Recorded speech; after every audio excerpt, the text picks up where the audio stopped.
Forestil dig en teenager, du kender.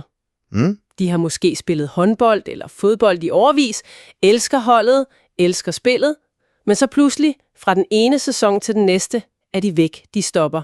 Ja. Hvad skete der lige der? Blev skolen for presset? Trak vinderne? Eller skete der noget i klubben? Det er jo et scenarie, tusindvis af forældre og trænere oplever hver eneste år. Og det er præcis det mysterien, vi skal prøve at dykke ned i dag. For du har givet os en virkelig, virkelig interessant bunke kilder. Ja, det synes jeg også. Der er den her kæmpe undersøgelse med over 7.000 unge danske idrætsudøvere. Enormt. Ja, og så rapporter om, hvad der driver trænerne, og en række håndbøger. Der er endda en med særlig fokus på piger. Præcis. Og vores mission i dag er jo at finde ud af, hvad der virkelig foregår inde i hovedet på de her unge. Hvad er ligesom den hemmelige opskrift på at holde dem i sporten? Og kilderne peger ret entydigt på, at det hele starter med en helt fundamental skelning. Okay, lad os starte der. Hvad er det, der driver dem?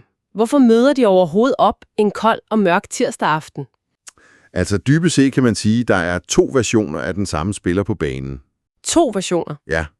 Den ene spiller, fordi det er det fedeste i hele verden. Glæden ved spillet, det at være sammen med vennerne, det er det, der trækker. Okay, det er lysten. Fuldstændig. Den anden spiller, fordi de føler, de bør. Måske for at ikke skubbe forældrene, eller fordi træneren forventer det. Så det er forskellen på at ville og at skulle. Det lyder jo næsten banalt. Det gør det. Men den store undersøgelse, vi har her, den viser, at den forskel er fuldstændig afgørende. Og de her kilder giver de 2 ting nogle fagtermer, ikke? Jo, og de er faktisk ret nyttige at kende. Den første type, den der er drevet af lyst, den kalder man for autonom motivation. Autonom motivation? Ja, tænk på det som den stærke, holdbare motor. Den dækker både over den rene, indre glæde ved selve spillet. At det bare er sjovt. Præcis, men også over noget andet, som er ret interessant. Nemlig, at man gør noget, der måske er hårdt. Styrketræning. For eksempel, fordi man selv kan se værdien i det. Man har identificeret sig med målet om at blive bedre. Man ejer på en måde beslutningen. Okay, så det er ikke kun leg og sjov. Det er også, når man tager et bevidst ansvar for sin egen udvikling. Lige præcis. Og den anden type så, skulle motivationen. Den kaldes kontrolleret motivation. Og her bliver det lidt mere, problematisk. Okay. For den dækker over, at man gør det for at undgå skyldfølelse. Jeg bør tage til træning, ellers bliver de andre sure. Ja, den kender man godt. Eller på grund af rent ydre pres. Forventninger fra forældre, for eksempel. Og som du sagde, dataene er krystalklar. Ja. Jo mere viljedrevet, jo større chance for, at de fortsætter. Jo mere skuldedrevet, jo hurtigere er de ude af døren. Her bliver det så rigtig, rigtig spændende. For hvordan skaber man så mere af den gode, vilde motivation? Det er jo millionkroner spørgsmålet for enhver træner. Og kilderne giver faktisk et ret klart svar på det. Det handler om at opfylde 3 helt grundlæggende menneskelige behov. Okay. Tænk på dem som 3 vitaminer, der bare skal være til stede for, at motivationen kan trives. 3 vitaminer. Hvad er det første? Det første er samhørighed. Altså følelsen af at høre til, at være en del af et fællesskab. Ja, men her er der en vigtig nuance, som kilderne virkelig understreger. Det handler om at føle sig som en værdsat del af fællesskabet som person. Ikke kun på grund af sine præstationer på banen. Okay, det er en vigtig pointe. Hvad er det næste vitamin? Det er kompetence. Oplevelsen af, at man mestrer noget. At man udvikler sig og bliver bedre. Man kan mærke, at man rykker sig. Præcis.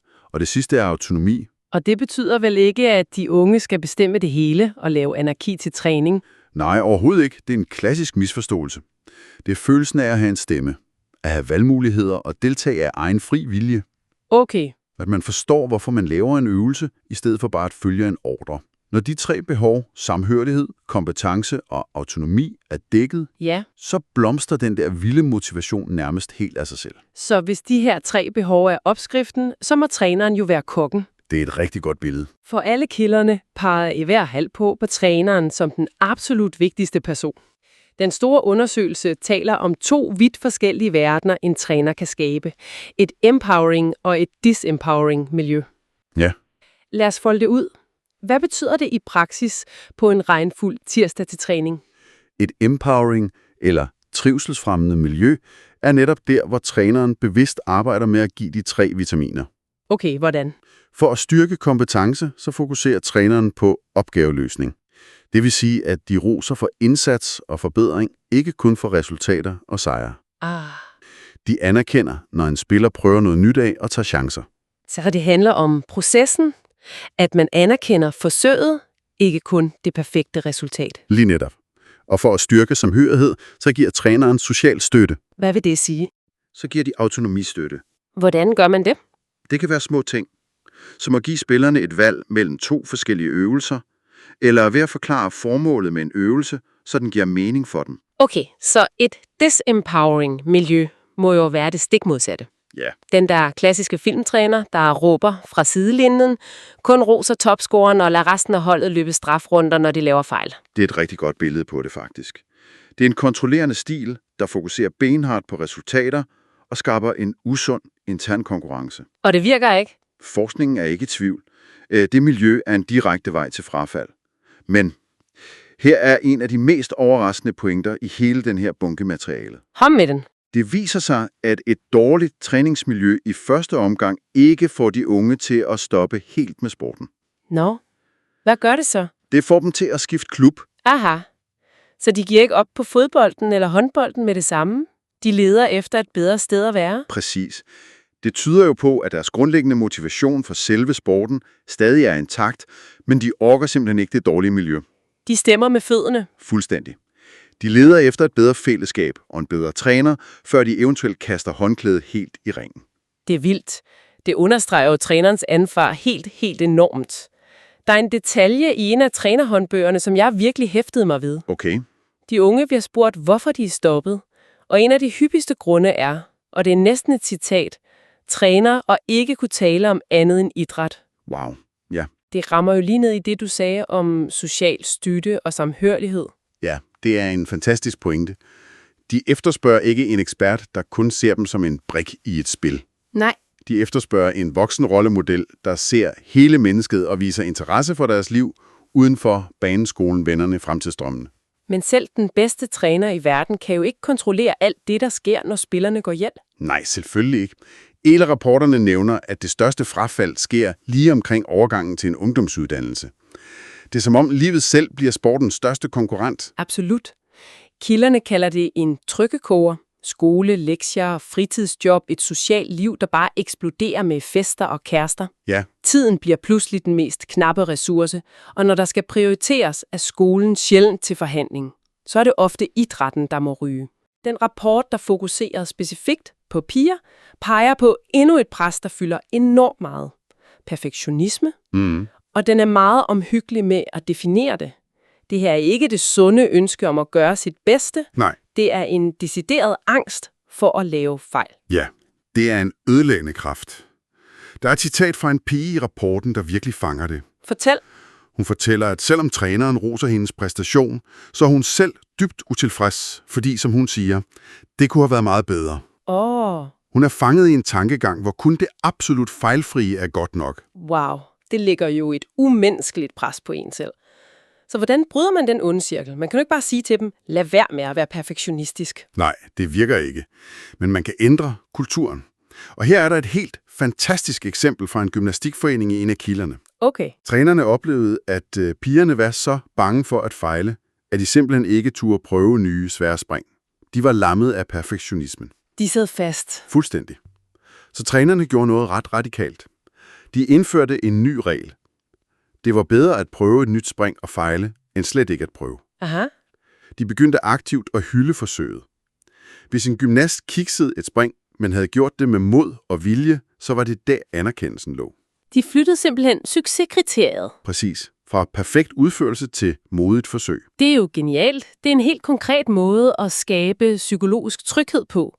Det handler ikke om at fjerne ambitioner, men om at fjerne angsten. Netop. Og det her med at anerkende, at de unge har et presset liv, findes der også løsninger på det. Ja. En anden kilde beskriver en fodboldklub, der har en ret innovativ tilgang til det her tidspres. Enkelt spiller. Så de skræddersyr træningen? Præcis. I dialog med spilleren tager træneren højde for store skoleopgaver, sociale arrangementer og den generelle belastning i den uge. Okay. Så måske træner man kun 1 gang i en uge, hvor der er en stor aflevering, men så 3 gange ugen efter. Det signalerer jo en enorm respekt for, at spillerne har et helt liv ved siden af fodbolden. Vi lægger virkelig meget over på trænernes skuldre her. Det gør vi. De skal være psykologer, pædagoger, planlæggere, og selvfølgelig også er dygtige til deres sport. Det får mig til at tænke, hvad med dem selv? Hvad driver dem? Især de tusindvis af frivillige. Ja, præcis. Det er et rigtig godt spørgsmål, og en af dine kilder ser faktisk på, hvad der motiverer trænerne til at tage kurser og blive bedre. Og det er ikke de ting, man måske umiddelbart vil tro. Deres alt overskyggende motivation er ikke en højere løn eller et flottere CV. Næh. Næsten 80% peger på ønsket om at få inspiration og udvikle sig fagligt. De brænder simpelthen for at blive bedre til deres håndværk. Det er jo ren indre motivation, ligesom hos de unge, de selv træner. Lige præcis. Og ironien er, at når man spørger til den største barriere for, at de tager de her kurser. Lad mig gætte. Tid. Bingo. Svaret er præcis det samme som på de unge. Tid. Det er en konstant udfordring at finde tid i en travl hverdag, så de er drevet af den samme indre lyst, men kæmper med de samme ydre rammer. Så hvis vi skal samle trådene her til sidst. Opskriften på at fastholde unge i idrætten er måske i virkeligheden ret enkel, selvom den er svær at udføre i praksis. Ja, det tror jeg er rigtigt. Det handler mindre om at vinde medaljer og mere om at skabe et miljø, der fodrer de der helt basale menneskelige behov. Samhørighed, kompetence og autonomi. Præcis. At høre til, at føle sig god til noget og at have en stemme. Helt enig. Det handler om, at træneren formår at se hele mennesket bag sportsudøveren og anerkender det pres, de lever under. Og så handler det om at flytte fokus. Væk fra kun at tælle sejre og over til også at hylde indsatsen, udviklingen og glæden ved selve spillet. Der er en sidste ting i kilderne, som jeg synes, vi skal slutte med, for den peger ligesom fremad. Okay. De viser, at unge faktisk rigtig gerne vil tage ansvar. For eksempel som hjælpetræner. Men de reagerer ikke på et generelt opslag i klubbens nyhedsbrev. Nej, selvfølgelig ikke. De siger ja, når deres egen træner, altså en person, de stoler på, har en relation til, spørg dem personligt. Ja. Det efterlader mig med en tanke til dig, der lytter med. Hvad nu hvis nøglen til at løse frafaldsproblemet ikke kun handler om at fastholde de unge som spillere, men om aktivt at gøre nutidens teenager til fremtidens engagerede og empatiske trænere?